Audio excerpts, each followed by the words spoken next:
I think the way it's being portrayed on U.S. television is though Russia has this long history of coups, interventions, and all like that.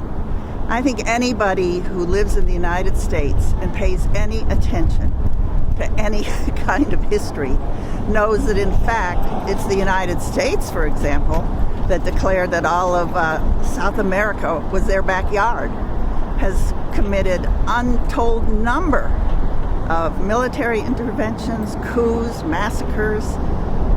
We could go on and on. So historically, and just another kind of present-day fact, the United States has over 800 military bases on other countries' land. Russia has one naval base and one, I believe it's an air base. That's it. That's it. So this is really manufactured, in the opinion of the International Action Center and many of the groups that are out here today and the hundreds that have signed national calls for no war. This is a manufactured crisis, really to divert and take away from the real problems that the U.S. can't solve. So it's not solving the COVID crisis. The medical system is in shambles. Workers and working class people are poorer.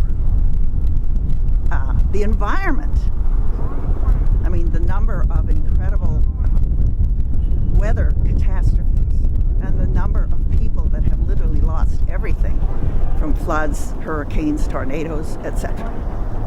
So this is something that the U.S. media in particular has just been beating the drum, and the Biden administration predicting, like without fail, that Russia was somehow going to do a military invasion of the Ukraine.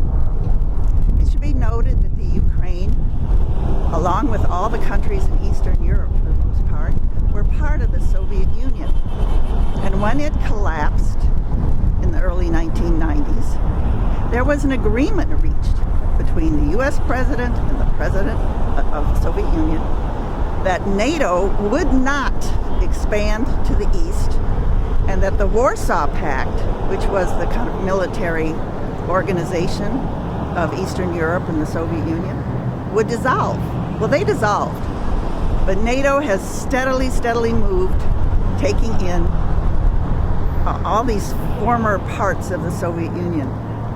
So that now Russia is faced with the fact that a hostile military group is placing nuclear-armed missiles, jets, fighter jets, and all kinds of bases and troops right on their border.